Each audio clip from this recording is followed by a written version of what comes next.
Hey, ladies and gentlemen, my name is Rob Schwartz from BrainBuffet, and really quick, just wanted to give you a super quick introduction to what we're doing here. So this is the Photoshop CC18 set of tutorials, and just to give you a really quick introduction to our way of doing things, everything's really project-based. It's hands-on. So you need to be going along in the software. Watch the video, I'll show you a couple things, and then you should be doing the exact same thing in the software. If you just watch them, without doing them in the software, it will not stick. Okay, I'm just telling you from years and years of experience that the best way to learn Photoshop is to get your hands in there and get your hand on the mouse and your hand on the keyboard and do the things that you're seeing in the videos. If you just watch them, it will not stick.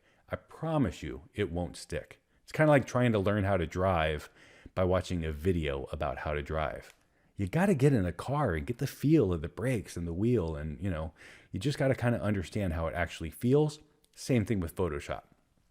Second thing is that if you're looking at getting industry certified, like with the Adobe Certified Associate exam, this is a great way to go. So we don't necessarily teach to the test, but the test covers the basics, and we've made sure that in this set of tutorials throughout all these projects, I never bring it up. I never talk about ACA objectives. I never talk about, hey, this is on the test or whatever, but everything that we are covering is at the level that the test was written for. And I know a lot about the test because I helped write it. A lot of the questions on the test I wrote myself. So I'm really familiar with the test. I've been involved with the ACA and industry exams for about 10 years now, which is a long time. And so I've got a pretty good grip on all that. So trust me that we're going to cover everything, and it will stick and you will pass if you follow along with me and just do the tutorials and have a lot of fun with it. The more fun you're having, the more you're kind of playing around and trying new things, the better you will do. Guaranteed. All right. So I was the top certifying center for a year or two. And then Jackie Call is another one of our team members. She was the top certifying center for a year or two. And I think everybody on our team participated in helping write the exams, and we're all Adobe education leaders. So when it comes to Adobe software and teaching people stuff, we have a pretty good idea of what to do and how to make it stick. All right. So I'm really excited about it because Photoshop is so much fun.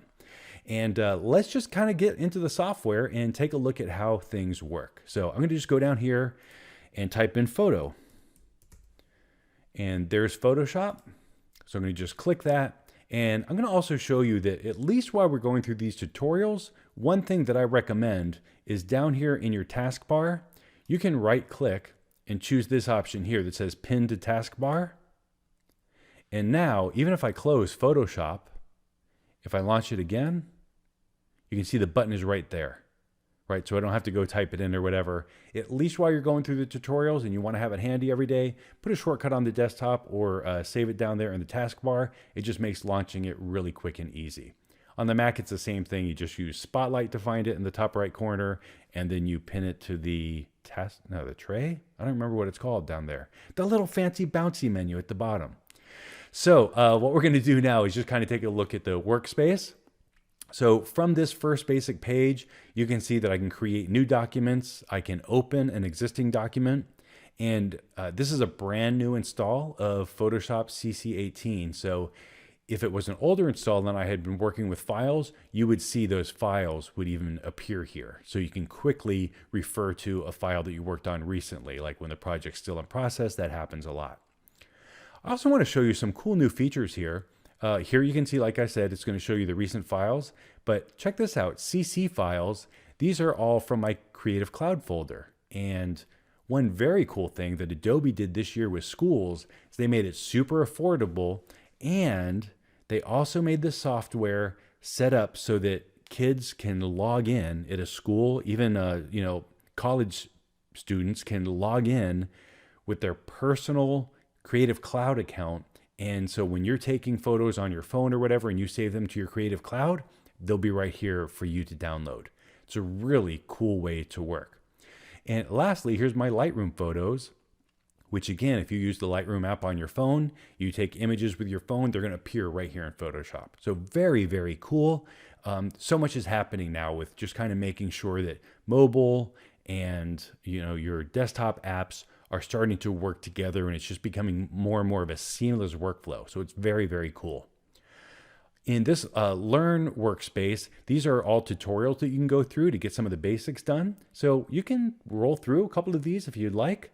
They're really well done, and the images are great and they look good, but we're going to be covering everything that's in these tutorials. So it's not mandatory, but if you'd like to, they're there and they're available.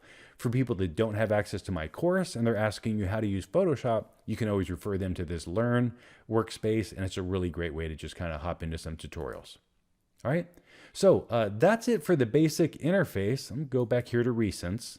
And in the next video, what we're going to do is talk about some of the preferences. Before we even get rolling opening a document, we're going to talk about how to set some of the preferences just to make Photoshop a little bit easier to work with, and so that you also know where some of those basic settings are that a lot of people find that they wish that they knew where they were a little bit earlier. I'm going to just show you a couple settings that I think are really great to tweak right when you launch Photoshop at the beginning.